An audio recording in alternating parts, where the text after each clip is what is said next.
Most gardeners think soil is just dirt. Water it. Feed it. Hope for the best. But ancient farmers discovered something buried underground that could turn dead soil into a living ecosystem in days. It's not a fertilizer. It's not a chemical. And almost nobody uses it correctly. If your garden bed feels stuck, hard, compact, lifeless, you're not alone. Millions of gardeners hit the same wall every season. They add fertilizer, and for a week, things look better. Then the soil goes right back to where it started. Here's the part most people miss. Fertilizer feeds plants for a few days. It does almost nothing for the soil itself. Compacted ground blocks roots from spreading. It blocks oxygen. It blocks water from reaching where it's actually needed. And without living organisms underground, nutrients wash away before roots ever touch them. So gardeners keep buying more bags, more bottles, more quick fixes. Money goes into the soil. Almost none of it stays there. And the ground keeps forgetting how to hold on to life. The real problem was never what you were feeding your plants. It was what was missing underneath them the whole time. There's a material hiding in plain sight that changes everything. Charcoal. Not the kind from a barbecue bag. Crushed, broken charcoal. The same material farmers have buried in soil for thousands of years. Here's what makes it strange. Charcoal is riddled with microscopic tunnels, an entire hidden architecture invisible to the eye. Under a microscope, a single piece looks like a tiny sponge city, full of chambers and corridors. That structure is the whole secret. Instead of throwing raw charcoal into a garden bed, gardeners bring it to life first.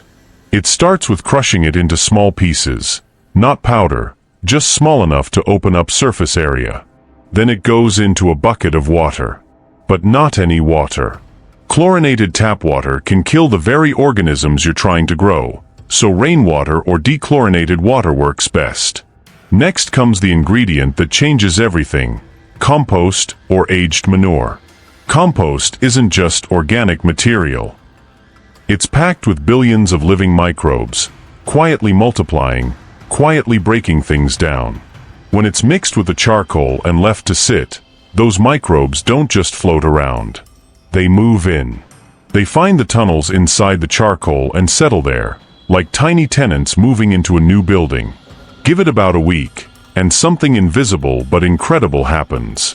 Here's why this works so well. Charcoal isn't a nutrient. It's a shelter.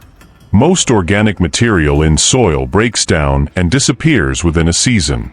But charcoal barely breaks down at all. It can protect microbial colonies for years, long after compost or fertilizer would have disappeared. That means once those microbes settle inside, they have a permanent base of operations. They don't just survive. They multiply. But before this microbial powerhouse goes into the ground, the bed itself must be ready to receive it. If the soil is compact, loosening it first matters more than people think. Turning the soil breaks up the density that blocks roots, air, and water. It's not about making the soil look different. It's about opening space for life to move through it. Once the bed is loosened, two more ingredients complete the setup. Compost adds structure and organic matter. Bone meal adds a slow, steady release of phosphorus and calcium. Nutrients roots depend on to grow deep and strong. Mixed evenly through the bed, these amendments build the foundation. But the real transformation is still waiting in that bucket. Now comes the moment where everything comes together.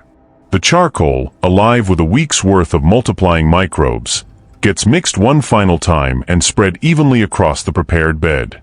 This isn't a one-time boost. It's closer to planting a permanent colony underground. As roots grow into this layer, they meet a network of microbes ready to break down organic matter, release nutrients slowly, and support the plant continuously, not just for one season, but for years. Over time, the soil starts to change in ways you can actually see.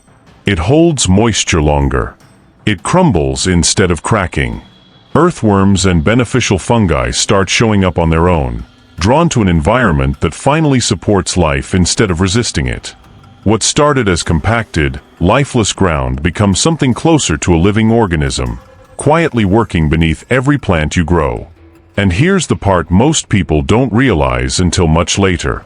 This microbial reservoir doesn't fade after one growing season.